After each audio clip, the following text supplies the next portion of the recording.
Hi there, this is Terry, and I have some news about this podcast. So FeedSpot recently published their list of the top 10 animation podcasts you should listen to in 2019, and this podcast made number 5. So thank you to FeedSpot, and they also included a whole bunch of other great podcasts like the Bancroft Brothers, Animation Network, and the Animation Journey, and I've included the link to their list in the description of this podcast, so please check out those other great podcasts as well. And thank you again to FeedSpot. Now let's get into today's episode because we are talking about quite a mix of things with two of the most jack-of-all-trades people in the animation industry that I have met so far. They are Rikke Asbjoern and Chris Garbutt, and they both have a huge list of accomplishments. Chris got a BA in Graphic Arts and Illustration from Leeds Metropolitan University in the UK back in the late 90s, and since then he has pretty much done it all. He's been a creator, executive producer, showrunner, writer, director, character designer, storyboarder, and so much more, and he's worked for a ton of studios, including Disney, Dreamworks, Nickelodeon, Cartoon Network, Aardman Animation, and Passion Pictures. And some of the shows he's helped develop, and you might be familiar with, include Ben Bouklet's The Amazing World of Gumball, Butch Hartman's The Fairly Odd Parents, and the animated Mr. Bean. And most recently, he was the executive producer, showrunner, and art director of Pinky Malinky, a series he created with Rikke that just started airing on Netflix in January. And Chris has so many more credits to his name, but I also want to take a little bit of time to talk about Rikke's career too. So Rikke was one of the youngest students to attend the animation workshop in Viborg, Denmark, where after she moved to London to start her career, and since then she's also worked on so many different commercials, music videos, short films, and feature films in various roles such as animator, supervising animator, animation director, storyboard artist, and co-director. And she's worked on a ton of projects too, including Tony the Tiger, MTV, Adidas, the Tigger movie, Jungle Book 2, the BBC, and all of those Gorillaz music videos for Passion Pictures. And in 2007, she started working at Cartoon Network Development Studio Europe in London, where she also helped work on The Amazing World of Gumball with Chris, while also crafting her own show ideas. And along with Chris, she developed Pinky Malinky, which I just mentioned before, and she's currently working with Chris on a brand new animated series for Netflix. So Rikke and Chris, thank you so much for being here. I am so excited to chat. How are you guys doing? Very good. Yeah, Thank good, you. thanks. Thanks for the intro. Yeah, you're welcome. Well, you guys both have a ton of credits, and I already condensed them a lot. I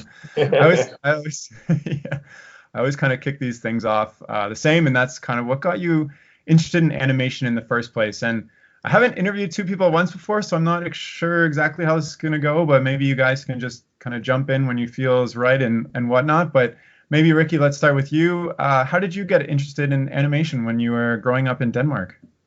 I guess I was always obsessed with Disney when I was a kid, and because that's basically what we saw the most. And I don't know, and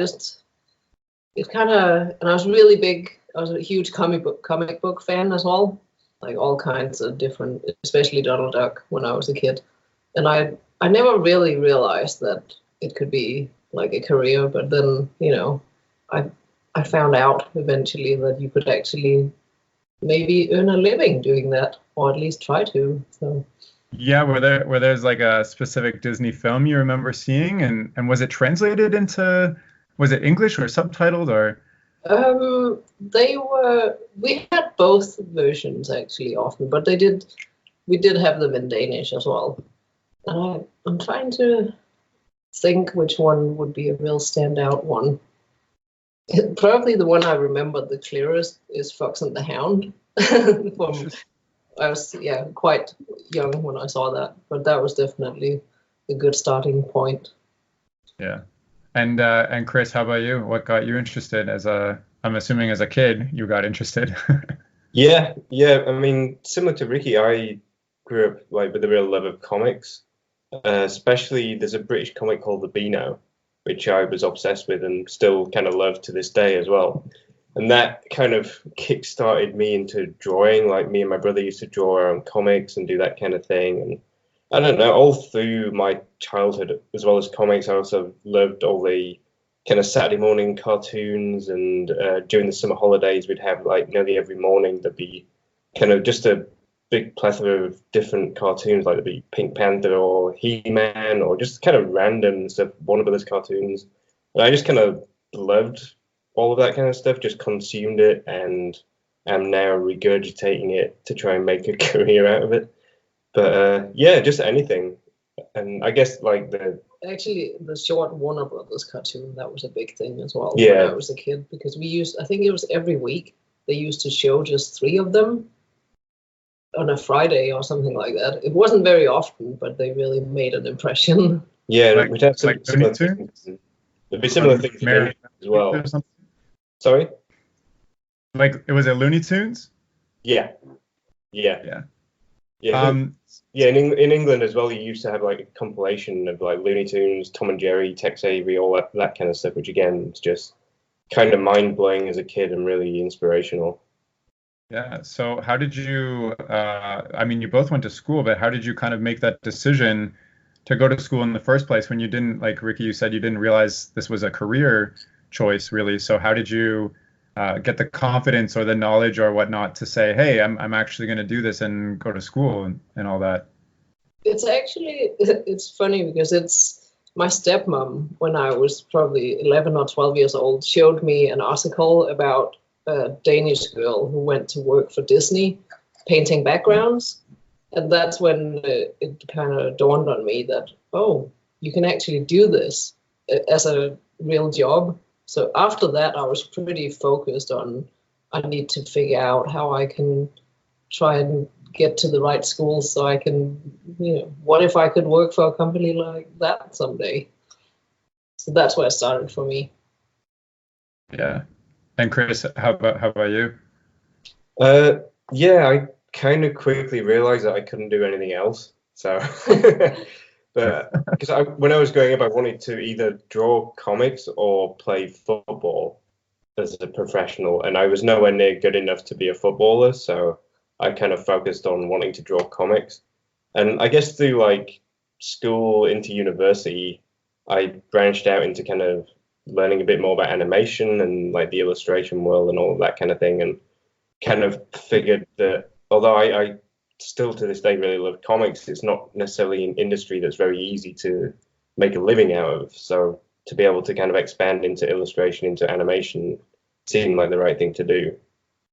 So both of you have had quite like a vibrant career working on a lot of different things. Was there a point where you kind of maybe emotionally realized you'd reached kind of that goal that you had as a kid? Like, can you remember a time when you were working on a project and you're like, this is exactly what I want to do and I'm doing it? I mean, definitely for me, when we got the green light for Pinky, that was a big kind of achieving your goal moment, because I know for me, and I guess for Rikke too, like just to get the opportunity to do your own thing and to do your own animated series is like something definitely being gunning for from day one. So that was definitely a big goal achievement day. I think for me, the goal actually changed throughout my career, because to start with, it was like, okay, I'm going to go to London. I'm going to see if I can actually survive and get any job. And then, oh, that felt like a good achievement. And then when I got to work for Disney on Jungle Book 2 as an assistant, that felt like a huge step. But then at that point, I moved my goal because, oh, okay, now I want something different. And I think then becoming part of the development studio at Cartoon Network, that was a huge step as well. And that was when it became really clear, okay, need to make some of these crazy ideas that I have. And then we started working on lots of ideas together. Yeah. Maybe a question from the opposite end, like, did you ever reach a point where you thought, I mean, both of you have worked for so many different studios and on different projects. Did you ever reach a point where you thought maybe this isn't for me, or it was really frustrating and you weren't accomplishing the things you wanted to accomplish? Like Chris, I think it's interesting that you've had a couple decades of a career and you feel like you finally reached that goal now, which I think is amazing, and congratulations. But looking back, did you ever have any kind of failures or frustrations along the way that you can think of? Yeah, I mean, Not to sound ungrateful, but when we first came over to America, we were both brought over to be story artists at Dreamworks Features, which was an amazing experience. Like we were there for 2 years, learning from so many talented people on like really exciting and great projects.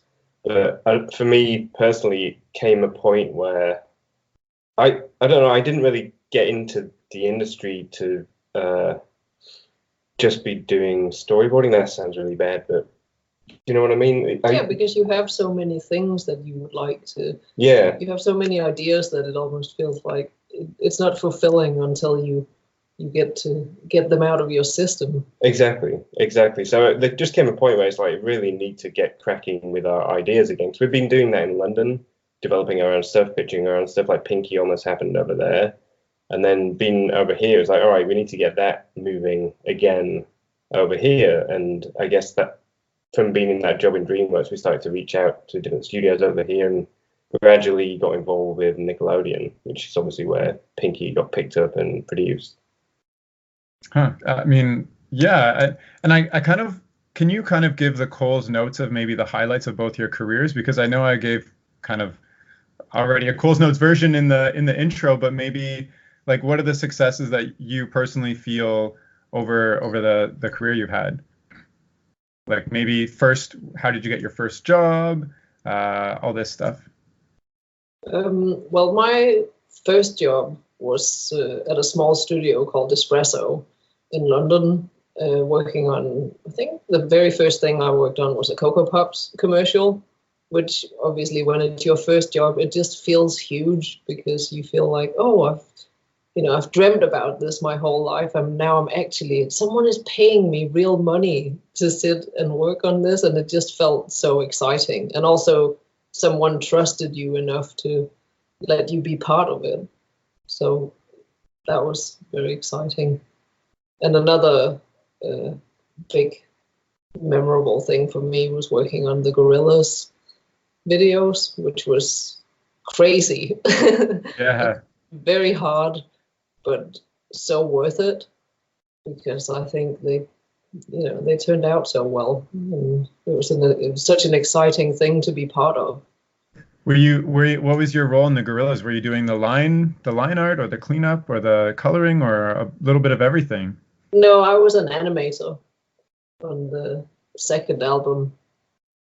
So yeah, I did animation on all of those. Feel Good and Dare. Oh, I can't remember what they're all called. Yeah. Chris, how about you? What was it like when you got your first job?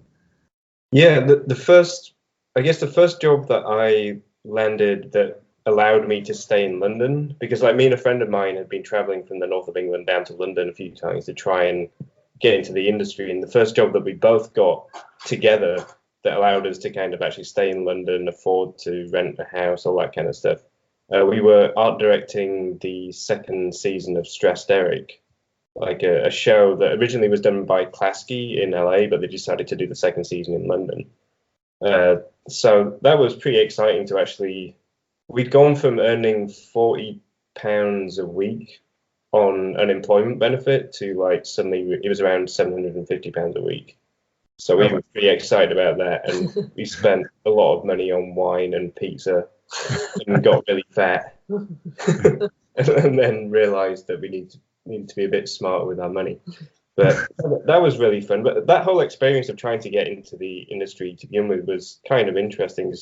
Initially, me and my friend, we came over to New York and LA straight out of university to kind of, we went to MTV, we went to DC Comics, we went to like Nickelodeon, a bunch of different studios and places just to kind of meet people, try and make contacts, try and get jobs. Nothing came from it immediately, but we kind of started little seeds of kind of networking and everything, which was really good. But we basically had to go. So you would just show up at studios and be like, "Hey guys, I'm here. Like, can I have coffee with somebody?" Or how did you go about networking? I mean, we did a little bit of research before we went, which was kind of tough. This was like 1998, so it was kind of, I mean, there was the internet, but the internet was pretty basic at that point. It's nothing compared to what it is now with like social media and all that kind of stuff. So actually connecting with people was kind of different. I can remember seeing there was like a job opening at MTV. So we got in touch about that, and we might have even called them, I can't remember. So that got us in the door of MTV to talk to someone there. They kind of phoned ahead to someone at Nickelodeon in LA. So when we went over to LA, we had a foot in the door there as well. So it was just kind of talking to people. They'd kind of open another door in a studio somewhere else. So you kind of just be passed around if you were lucky. So we just kind of went and tried it, and it worked out. And I guess because it was two British guys turning up, not really knowing what they were doing, I guess people might have felt sorry for us and allowed us in the studios. But it was really cool. But then we went back to Yorkshire after that, trying to figure out what to do next, because we didn't really know anything about the animation industry in London. So we were focused on trying to get something off in America, and we had to go into like unemployment benefit. We had to go collect our dole like every couple of weeks or something, explaining to them that we're working on cartoon ideas and we have an agent in Hollywood, but we're still unemployed. And when you're in the north of England, people don't really take you seriously when you say things like that. But eventually we made our way down to London. Again, we kind of built a network of like studios and people that knew us. And there's a guy called Mike Davis who had a studio called Ice Picks, who just let us use some space in there. And after a while, like the Stressed Eric thing came off, and we eventually got busy. So you were just using his studio to create your own stuff for fun? Yeah, he had he had 2 floors in his studio in Soho, and the top bit of it was kind of empty. So he just let me and Dave go up there and do our own stuff. And he'd kind of we'd done some stuff for him, like boarding and design on a little sting for Cartoon Network, and we'd actually gone in there to Cartoon Network with him to pitch a couple of ideas that we had as well. So that was the very first experience of starting to pitch like show ideas and stuff. So you said the networking didn't really pay off for you initially, but it did later on. How did that pay off later on? I mean, I guess it did pay off initially in the fact that we started to build a network. It just didn't pay off in regards to a job immediately. But a lot of that is to do with the fact that we didn't have visas or any legal thing that would allow us to work in America. So that kind of didn't help. But myself and Dave, we kept coming back to LA. We kept coming over. And because we'd started the seed of those networks initially, then it allowed us to kind of meet more people and come back and check in with people that we'd met before. And it's just kind of an important way of doing it, really, just keeping in touch with people and see what's, because a lot of it is to do with who you know. When you're first starting out, you have to keep bothering people. Yeah, in a nice way. in a friendly way. But you do have to, keep interested and keep going, hey, just in case anyone needs anyone, I'm still... just remind people that you're alive. So what do you mean? Just like send somebody an email every once in a while, or like shout out on social media? Like how would you approach that now? Or like say, like I'm not working with you right now, how would you want to be approached in a year or whatnot? Like what would you advise? I mean, we have people who email us with their artwork as well. And to be honest, we've found a lot of people that we've ended up working with like that, or at least maybe we've people emailing their artworks. What's that? Just people emailing their artwork saying, here's my stuff. Are you interested? Yeah. I mean, some people from Instagram and, different portfolio reviews. What's it? CTN. Yeah. Well, people just like emailing you and asking you for advice as well. So it's not necessarily asking you for a job. It's like, what's your advice of getting to the network? What do you think of my work? Where would be good to go? All that kind of thing. Sorry, go ahead. No, it's fine. I was going to say, so you said you've hired people from kind of cold reach out and you've given advice to people. What are you looking for in an email or in a portfolio or something like that? Because I know you've also you've worked with teams and you've hired people and stuff. So what are some of the things that you look for? Because there's a big difference between like, check out my art and you're like, okay, or like, check out my art and you hire them type of thing. So is it down to the talent? Is it the type of person? Like, what are all the factors that line up? It's kind of a combination of both, but also it very much depends on what we're working on at the moment and what we're looking for, because then obviously it has to be someone who's suitable for whichever look the project has at the time. And then if it is someone who's like, okay, here's someone who we feel they could really fit into this style, and they seem to, they show a lot of their own personal stuff as well, which I always really like. I like to see that people, I want to see what their stuff looks like, because I want to, I don't know, it just gives you a good indication of who they are. So yeah, I don't just want to see, what do you say, like the same pieces that everyone makes in their portfolio. I want to see some personal stuff, but obviously I want to see something that shows their skills off as well. Yeah, that's it. It's kind of, it is hard to say what would make you hire someone from just looking at their work, because like Ricky said, it's all about what you're looking for specifically at the time. And it's all about timing. Sometimes the right person just shows up when you just happen to be looking for someone. Yeah. So there's always a bit of luck as well. Yeah. But definitely on the other side of it, aside from the work, just being polite. And I mean, it's good to be pushy, but not too pushy. It's just kind of walking that fine balance. But also, I've had a lot of people who've kind of reached out, and it's been a nice interaction. I've had some people who've reached out. I've spent time sending an email back, and then you never hear anything ever again. So it's always nice to say thank you if somebody takes the time. Nice. Well, yeah, I think that's good. I mean, I know a lot of people that I've talked to are kind of scared to even initially reach out to people like yourselves, because there's like a big gap in knowledge and experience, and it's kind of scary if you've never done it before. So no, you definitely should. That's how it works. I mean, I remember again being at university, and me and a bunch of friends, we made a comic, and then we just sent it to people that we admired. Like we sent it to like Bill Ray, who did like Ren and Stimpy and stuff like that. We sent it to a load of other like comic artists and animation people. We even got a letter back from Will Eisner at one point saying that he didn't like it, but it was nice of him to send a letter. But like Bill Ray sent a really encouraging letter to me, and he kind of started to spark a lot of my interest in actually thinking I could do animation, because he was saying, "Oh, from the comics, like you should try storyboarding," and he sent me like a sample of a Ren and Stimpy board. So like just reaching out and making those initial contacts, it's really valuable, and I don't know, kind of inspiring if you're looking for that kind of inspiration. And it's something everyone's had to do. Yeah, exactly. So don't be scared. Just be polite and nice. Good advice. Yeah. So I do want to talk a little bit about kind of Pinky Malinky and how it was, producing and being a showrunner and stuff.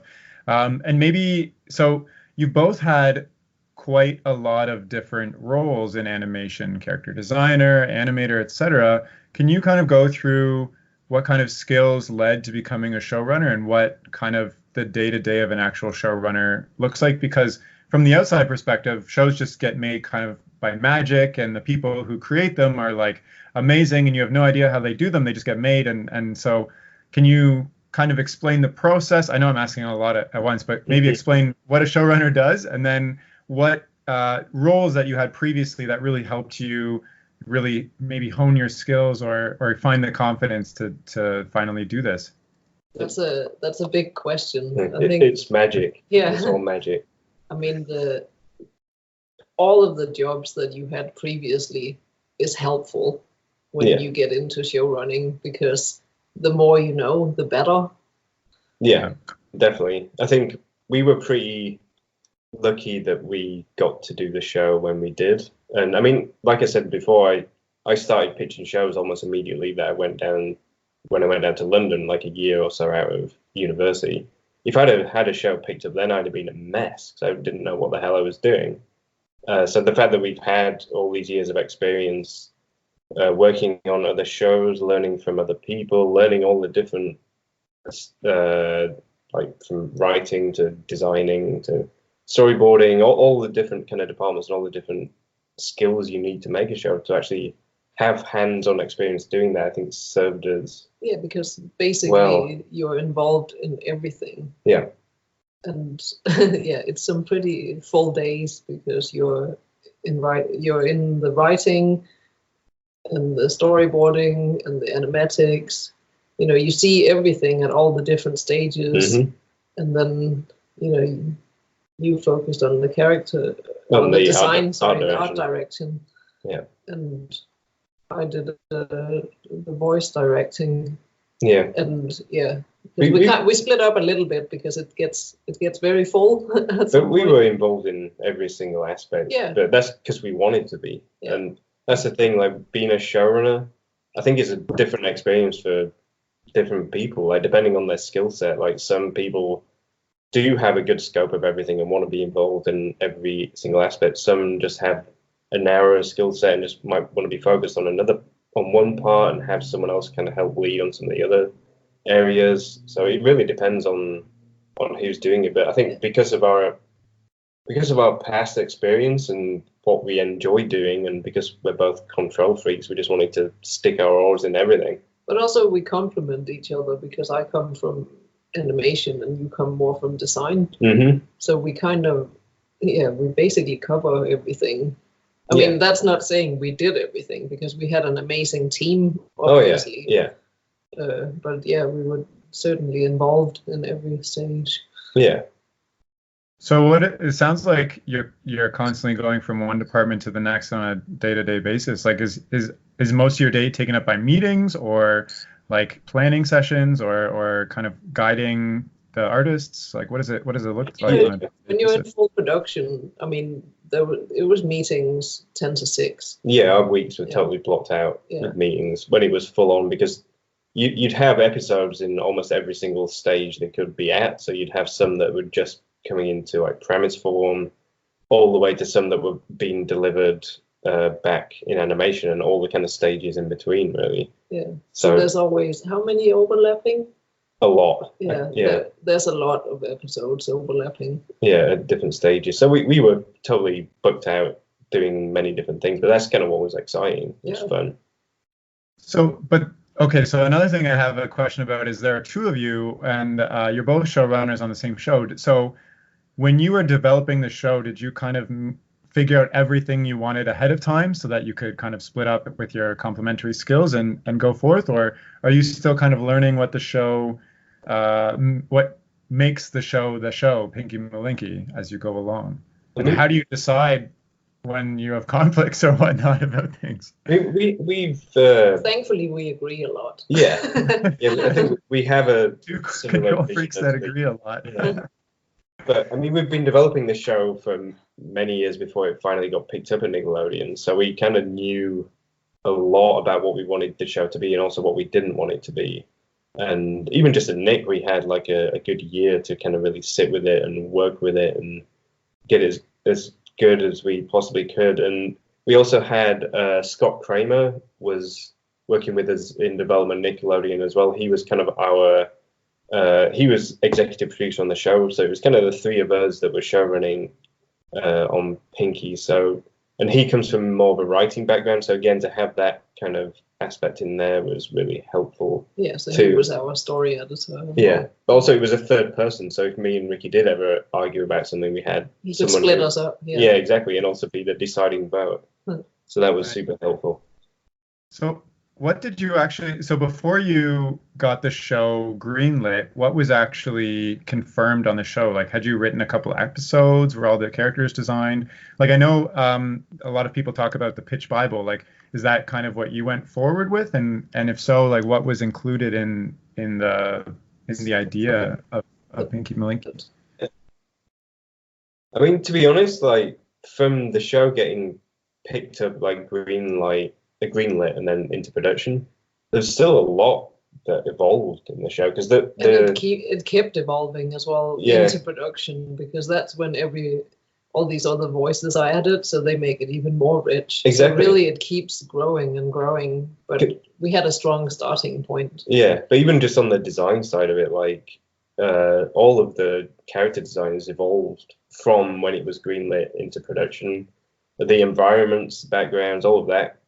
There was nothing sorted there, so that all kind of was really created and evolved and developed as we went into production. On the writing side of it, there was so much more that we fleshed out as we kind of started into production and got writers involved, so that everyone could kind of bring something interesting. And then again, as it went into storyboard, people were developing and evolving the characters, like their voices and all that kind of thing. So it's definitely not a case of you're greenlit and everything is locked and you move forward. It's like there's always room for development and evolving what's there, really, and it's better for it. I mean, So we what- did a Bible, but it kept. It's more of a show guide. We didn't have a Bible when we came out of development. We made that series overview, but we made that actually in production. Oh, we did? Yeah, when we pitched the show, we just had a full color animatic. I thought we had started it already. No. So you just had an animatic before the show was in development. You just had like one animatic that you worked on, kind of thing. Yeah, it was like a full color animatic. Yeah, and some shorts as well. Some shorts and like the previous short that we'd made a few years earlier as well. But there wasn't really a Bible, so we didn't need one. No, I mean, that's the thing though, because we lived with it for so long, so we were very familiar with it. Yeah, and then it just became we started putting together this thing called a series overview, which was this document just kind of explained with like character descriptions, descriptions of what we want from the show, like descriptions of the world, the town, all of that kind of stuff. And that was mainly for the purpose of giving to people when they came on the show to kind of familiarize themselves with the show. Yeah, So- we kept so updating that as well. Yeah. So what was in this animatic exactly? Can you kind of do the pitch right now, maybe, to put you on the spot? Like, can you go through what was in the animatic? I'm just curious as to. Yeah. I mean, it was an example of an episode, Yeah. so it was basically an 11-minute. Yeah, it was an 11-minute episode, and at the time, I mean, from different networks and different times, like when you're in development, they demand different things. So at that time, Nickelodeon were making full color animatics, like really posed out animatics, but every single panel was kind of colored as well. That, like I said, that changes, but that's what they were doing at the time. So that's kind of what we produced, and basically it was a story about what was it about? It was about Pinky. Can you remember It was the winner. It was the winner. Yeah. We had Carl Weathers, Carl Weathers from like Rocky and Predator and stuff. Yeah. Yeah, Apollo Creed. We had him do a voice for Pinky. Reach out to. How did you get Carl Weathers? It's just through casting. Like And that- Nickelodeon yeah. have a casting department, and he was interested. But basically, like Pinky was something had happened, and he realized that he needed to improve something about himself. So he developed a really big kind of Strong amazing arm, yeah. strong arm. But that arm came alive. It became a winner arm, and that the arm was voiced by Carl Weathers. It's weird because I actually can't remember the problem. I can't remember the premise. No. It's Oh my quite- gosh. Yeah. Oh, it's because we've written 74 episodes since then. Yeah. 4 episodes. Oh wow. Yeah. And then That's- all the ones that didn't get made. Yeah, that's what I mean. Yeah. Oh really? So what For some reason, percentage? that was being pushed out of our brains. What percentage of episodes kind of get made versus the 74? Like, From ideas or well, when you say you've written 74 episodes, are these like full episodes? Or are these kind of like episode ideas that here's they're a full, example? yeah, they're full episodes. Yeah. Yeah, we actually produced 60 of them, and 14 of them went to storyboard. So there's 14 episodes that are kind of waiting there to, who knows, one day maybe get made. For a really big crowdfunding campaign. Oh my gosh, yeah. So, I mean, you've both. I keep going back to all the skills you've had. What kind of things keep you on your toes now? Like you've worked in so many different departments over the years. What keeps you on your toes now? It seems like you've got a really good breadth of experience. I feel like it's the same stuff as always. Like you always have to keep up. There's like, Yeah.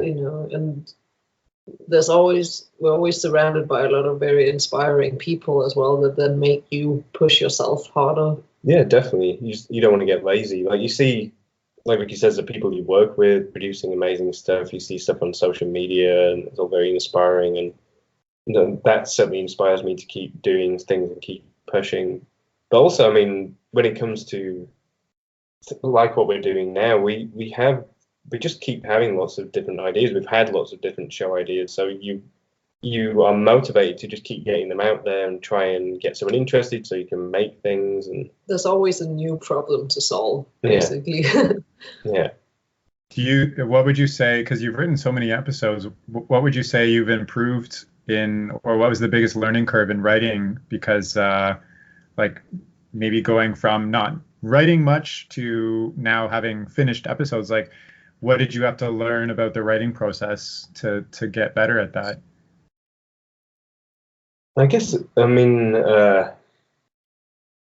simplification. We were dealing with episodes which were basically 9.5 minutes long, because the way we formatted Pinky, it had like a 30-second bumper at the beginning and the end. So the episode itself was kind of pretty short, like 9.5 minutes. So you had to be very economical about clarity. Yeah, how you wanted to tell a story and all of that kind of thing. So it was good learning that and learning from the great writers that we had, and Scott as well. Just I mean, it's always hard though. There's never. I mean, obviously there are some ideas that come out a little easier than others, but at the end of the day, to really make any story work, I feel like you always have to get through quite a lot of pain before you really get there. But also just trying to focus on what's important for the show. Like, the show's called Pinky Malinky, so we wanted to make sure that every story was driven by him. He's the main character. It's not a case of, all right, we're going to have an episode where suddenly this character is the main character and Pinky just falls into the background. We need everything driven by him, and then the other secondary characters around him serve him and serve his story. So it's thinking like that, and that helps you kind of be more economical, so you're not just going off on one with characters doing this, that, and the other that have no actual relation to the story. It's simplification, just keeping focused on the main story that you're trying to tell. Nice. I also have a random question. Is there a reason why Pinky is a sausage? No. No. I don't think so. It's just not really. Do you mean like backstory in the show, or just why? Just why you like, out of all the characters you could have made, why a sausage? Yeah. I guess It was fun to draw. I mean, when I first started drawing him, it was just a character that kind of popped out, and it's a really nice, fun shape that you can kind of twist and manipulate and get a lot of cartoony action out of. Nice. So, and no one's done a hot dog before, really, as a cartoon character like that. So there was a gap in the market for a sausage. Can you kind of go through, so you developed it at Nickelodeon, can you go through the process of how it got onto Netflix? Like how it went from being developed at Nickelodeon. Were you involved in the process that got it onto Netflix? No, we weren't involved at all. This was an agreement between the higher ups at Nickelodeon and the higher ups at Netflix. I don't know if we can really say a lot about that. Yeah. It was just a very happy surprise one day that we came into. Yeah, and it feels like now the show's been on there for a couple of months, and it feels really good. It feels like a good place for it. Yeah, definitely. And just the fact that it was simultaneously dropped in 190 countries, like around the world as well, was a real buzz for us, because it's like we're in the US right now, but we have family and friends like in Denmark, obviously in England and France and other places. So the fact that everyone could see it at the same time in their own country was really, really good. And it just was the right place for it.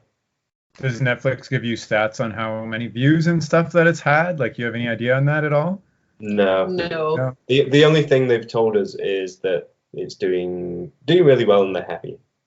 Good. I mean, that's all that matters, right? Yeah. So we're really happy about that. But in regards to stats or anything like that, no.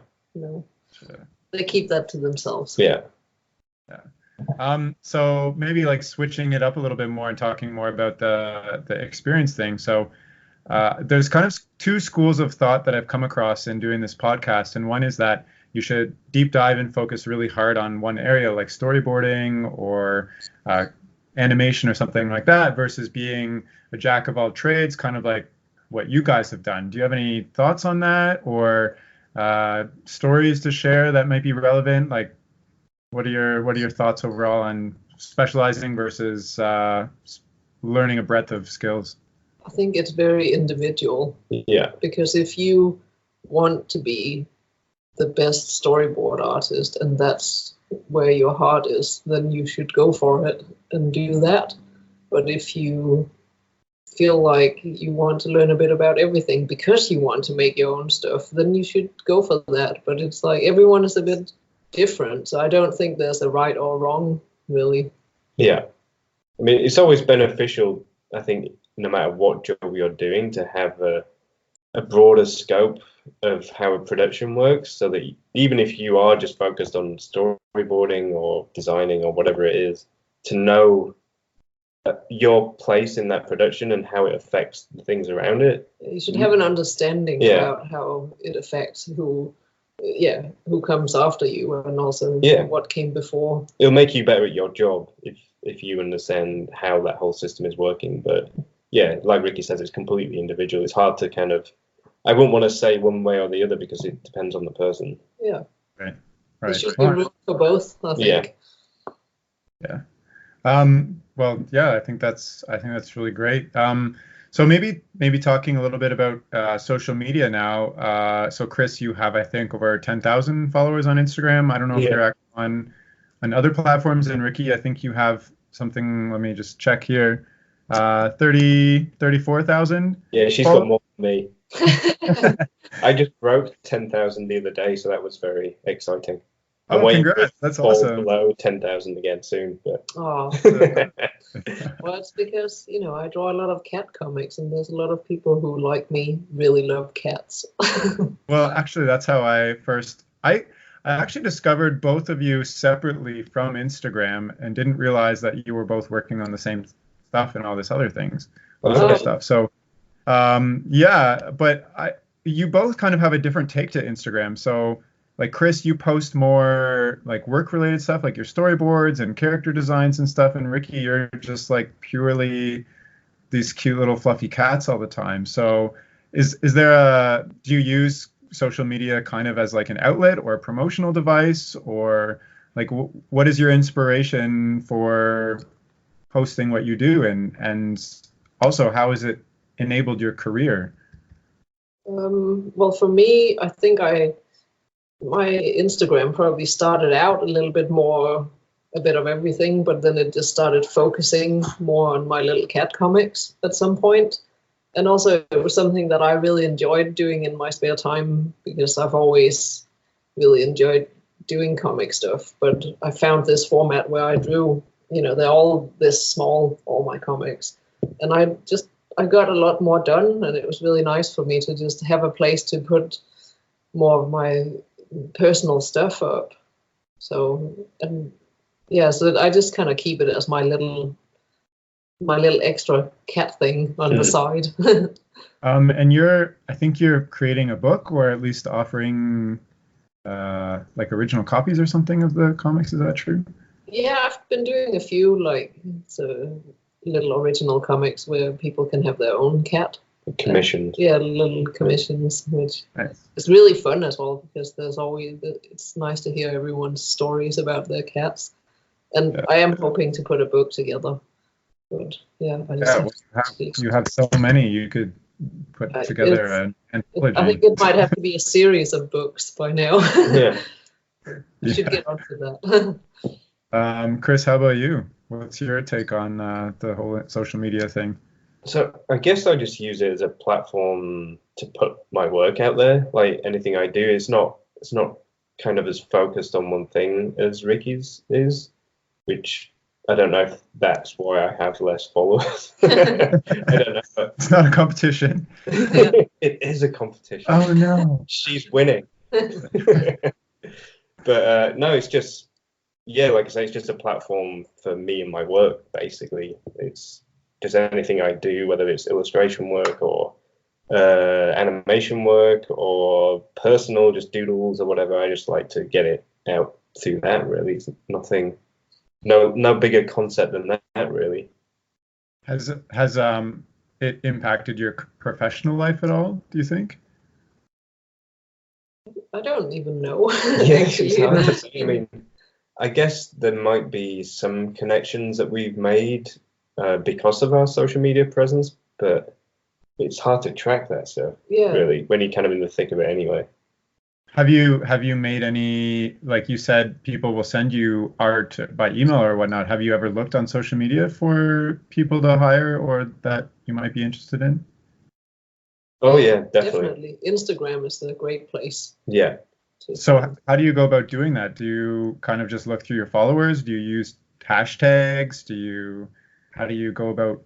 I mean, sometimes if you like certain people, then it'll suggest a bunch of other ones, and all of it. You can go down that little hole and you can find some really interesting stuff. So yeah. But also, like when you talk to other artists or people you're working with or people you know, they might suggest, oh, I know this guy who does this, and then you can see it on social media.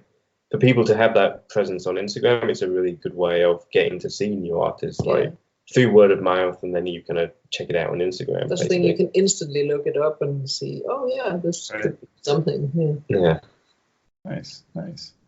Yeah, well, I think that's really interesting because I've talked to people who will specifically scout out Instagram to look at people's kind of profiles. And when you're looking at somebody's, I guess, profile, you said you like to see a lot of their original work. Do you care like sometimes I've talked to some of my classmates and they don't want to post things that they are embarrassed about or are in process. Like I only post like polished stuff myself. Would you have any advice on that, or like, do you care, or you just want to see what they're working on, or like? I mean, I love seeing rough stuff as well. Yeah. There's so much charm to seeing an idea in its pure form. So I really like that. But it's nice. I think it's nice to have both. Yeah. And I don't know, you should never feel bad about posting anything. Yeah. I have a giant collection of my own terrible drawings. So. Are they on Instagram though? Some of them. It's it's hard to really advise what the best thing is for that, because it's down to the individual, like how they want to be using Instagram. And I certainly wouldn't want to dictate how people use their own social media presence, but it's always good to see personality in people's work. So whether it's a polished piece, a rough piece, whatever it is, to kind of something that has that charm and that personality is always really fun to see. I mean, that applies a lot as well. If you're looking for board artists, it's nice to see that rough kind of stuff, because then you get an idea of how they would work with like quick drawings. Yeah. That makes sense, yeah. Cool. So kind of the last thing I wanted to ask you is, you both kind of said that you reached a big goal with Pinky Malinky, and now you've been working on it for quite some time now. What's next for you? Is there a bigger goal? Is it you're just gonna keep working on Pinky Malinky? Like, what's looking in your future? So, I mean, currently we're not working on Pinky because Pinky's kind of finished for now. Maybe like if there's an appetite for more, like I said, we kind of made 60 episodes, which Netflix have only released like 28 of them. So there's going to be another couple of drops of episodes through the year. So it'd be interesting to see how that goes, and if there's appetite from either them or Nickelodeon to maybe make more, which would be great. In the meantime, we're developing another project of ours at Netflix right now. So that's keeping us super busy. Unfortunately, we're not allowed to say anything about it. We can't say anything, apart from it's great. It's great, yeah. Can you share a little bit what it's like working at Netflix? Like, how is that? Because Netflix is kind of new on the scene when it comes to animation, and they just opened up a studio and stuff like that. So can you share any of kind of the culture or what it's? I mean, it feels really exciting to be part of something that's so new, and it's very positive. Yeah. it's just a really nice place to be. Yeah, there's a lot of really amazing like artists and creators in there producing some like very exciting and very projects. Different stuff. Yeah. And yeah, I mean it's great to be part of a startup as well. Like it's all very fresh. It's like a new studio. There's a real kind of buzz and excitement of the potential of what this place has. So I think everyone in there is really happy, and it's a great creative environment right now. It's really, really good. It's kind of interesting as well because, like I say, we're kind of in development there right now. We've worked in development at like Disney, Cartoon Network, Nickelodeon, different places, and it's kind of different in a way that in those places traditionally you'd be developing shows for maybe 1 or 2 slots on the network. So there'd be a lot of different projects vying for, like I said, 1 or 2 slots. So it is a creative environment, but there's also a competition there that makes it a little bit edgy as well. Whereas it feels like at Netflix at the moment, because it's a broad platform and they're developing so many different shows, it's a real vibrant, very collaborative environment, like genuinely collaborative, which not often happens before. So are you like sharing ideas with other showrunners? Like you'll bounce off ideas here and there with them, or? Yeah, it feels very open in that regard. Yeah. And it just doesn't feel as competitive. Yeah, as closed as it can be. So, and I think that just makes people feel comfortable and happy. Yeah. Nice. Cool. Well, unless there's anything you guys want to add in now, any stories or piece of advice or anything, like any final words? It's okay if you don't have them, that's fine too. We can just wrap it up. Yeah. I can't think of anything off the top of my head unless you've got some questions to prompt us. I just really can't think of anything smart to say. Oh no! My question is, what is something smart to say? No, maybe. Well, like for myself, I'm very new to this industry. I'm from an outside perspective, just going to school. What would you say to? Because school is also 4 years, and that's a long time to develop skills, get internships, talk to a lot of people, etc. What would you say your advice would be for somebody like me or my classmates or somebody else listening to this podcast if they want to end up with their own show or working at Netflix or something? What would you say is your advice? Keep working. Keep doing it. Yeah, and keep show doing it to people. Yeah, make contacts, reach out to people, just immerse yourself in the industry really, and keep going. Yeah, cool. Because there will be hard times, there will be rejections, there will be stuff like that, but you have to just keep fighting and just keep getting through it and believe in yourself and believe in what you want to do. Awesome. Yeah.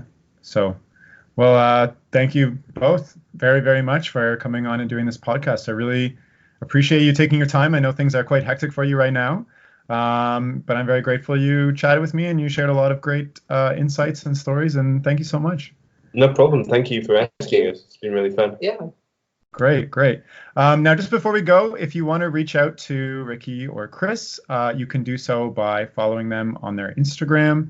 Chris's Instagram is @Garbutt, and Rikke's is Fatty Whale, which is an interesting name. And I'll include those links in the description so you can find those there. So thank you so much for listening, and that's all for now. Okay, bye.